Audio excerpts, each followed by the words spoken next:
Now we have our project, and first thing to talk about is how we can go around our scene. For going around our scene with right click, you can look at all the angles that you want, right? With holding right click, you can look at your scene like this, and with WASD you can move around your project with holding right click in your scene, and you can see I can go around our project like this. Next thing that I'm gonna talk about, how you can select a component and how you can change the position of that component.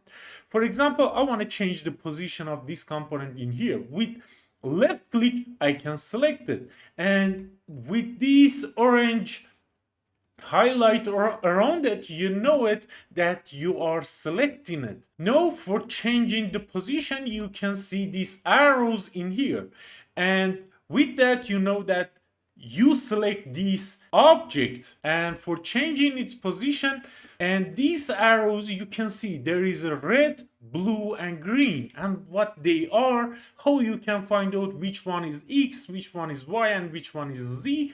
You can look at this left side of your scene and it will tell you that red is X, Z is blue and Y is green. So if I want to change the position of this component along the X axis, I can grab this red arrow in here and change its position along the X axis. And if I want to change this object position along the Y axis, I can grab this and do it like this.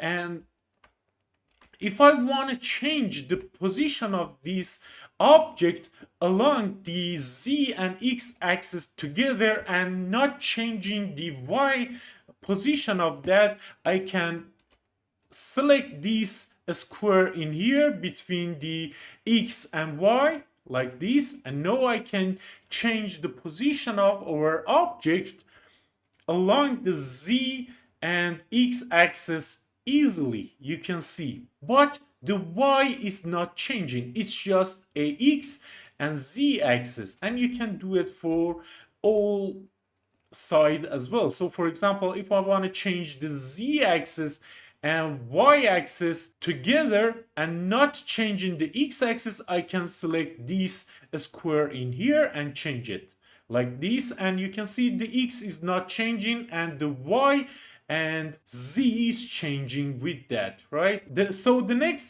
thing that I'm gonna talk about is this white sphere at the middle in here. If you hold your left mouse button on it, you can change the position of this along the X, Y and Z axis, but I don't recommend that. Just use these arrows and this square in here.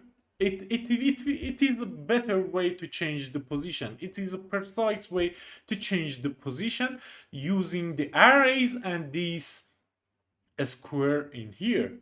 Now you know how you can change the position of things in your scene.